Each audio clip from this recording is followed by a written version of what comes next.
with Kim, Jin Cheol, and Han Soo surrounded by Mole Cricket and SMD forces at the trailer cabin.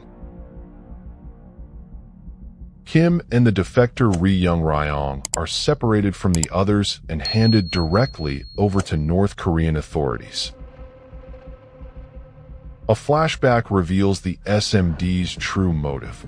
Director Jang desperately wants Ri's ballistic missile intelligence, but with Chairman Ju having blown Ri's cover, the SMD cannot refuse the handover without jeopardizing inter-Korean peace talks.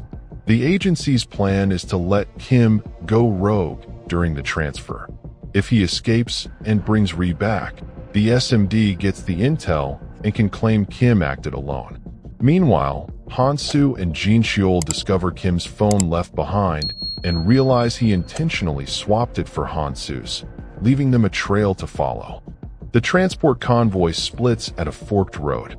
Kim is handed off to Ju Kong-chan at his personal residence, while Ri is escorted elsewhere and shot by North Korean authorities, a shocking moment that happens early in the episode. Ju prepares to take Kim away for his personal revenge, but Kim fights back.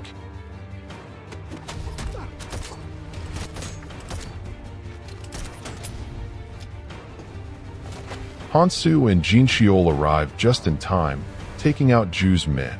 Desperate to locate Ri, Kim strikes a deal. If he lets Ju live, Ju must lead him to Ri's location. This forces a temporary, uneasy alliance between Kim and his nemesis. Meanwhile, Min-ji waits alone in the safe room, bored and deeply worried, a quiet reminder of what's at stake.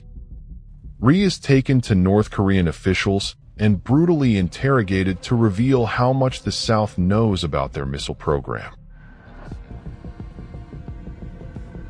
Sang-ae and the laundromat owner, Mr. Lim, keep watch near the hotel, relaying updates to Kim.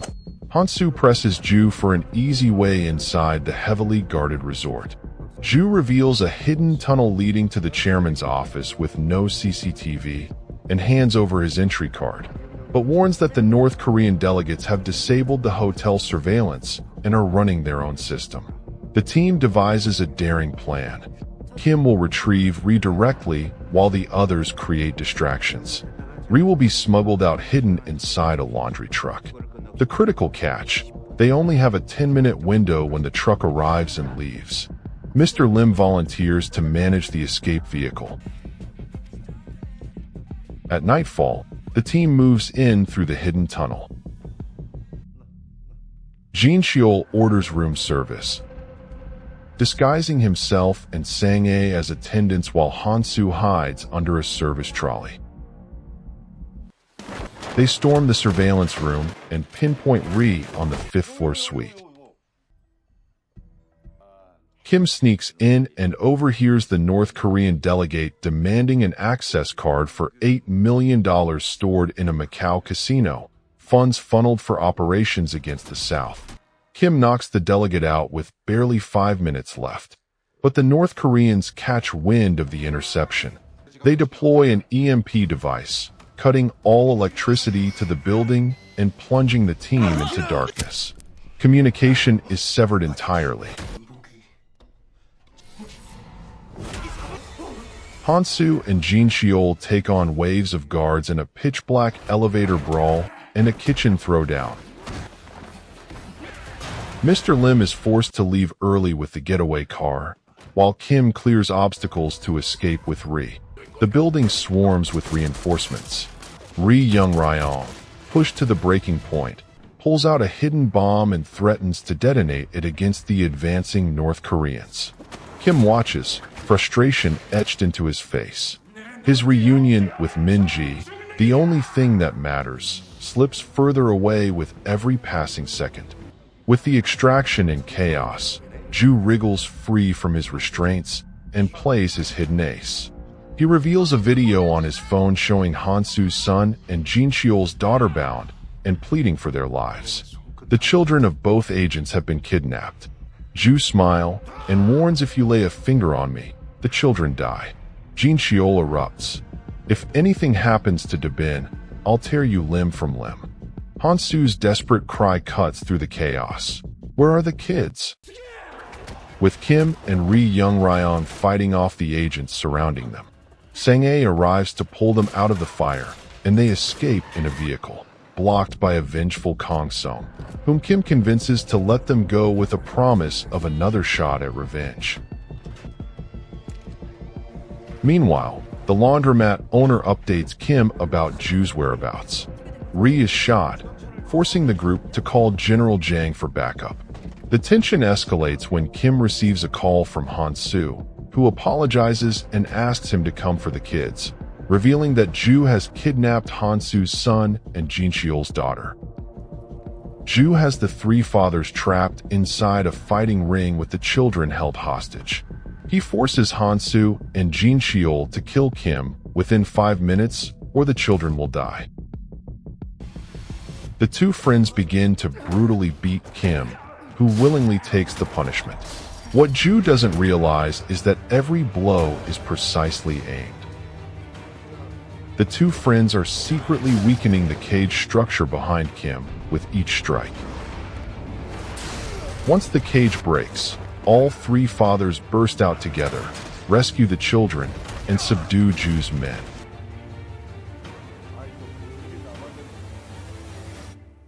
After the hostage rescue, Kim calls an underworld contact, Cho Pyong-jian, and asks him to dismantle Juhack construction. A corruption investigation is triggered, exposing illegal dealings involving politicians and prosecutors, and all implicated figures are arrested. Ju's daughter, Hyori, who fled to Cambodia, is also apprehended. Ju himself is stabbed by his former henchman, Golden Teeth. Meanwhile, Kim delivers Ri Young Ryan to Agent 66, who sends him back to North Korea to face punishment for his betrayal. With all threats neutralized, South Korean authorities decide the world can no longer know Kim exists as Agent 66. His death is officially staged to protect both national security and his family. Min-ji is told her father has died and visits his memorial, creating one of the drama's most heartbreaking moments. The SMD's decision allows Kim's identity to be erased from public records forever. The episode delivers its most emotional twist. Kim secretly reunites with Min-ji, revealing he survived and had staged his death as part of a plan to protect them. He promises, "I won't leave again." Given new names and identities, the father-daughter duo leave their dangerous past behind and move to a new town to start a peaceful life together. Hansu and Jin Cheol help them move in. The finale ends with Kim attending a job interview at Biko Manpower, a business organization that plays a major role in the original Manager Kim webtoon. He meets Lee Do-gyu, a large man twice his size, and prepares for a sparring match. This scene serves as a possible bridge to a second season or a future story, leaving Kim's new chapter open-ended.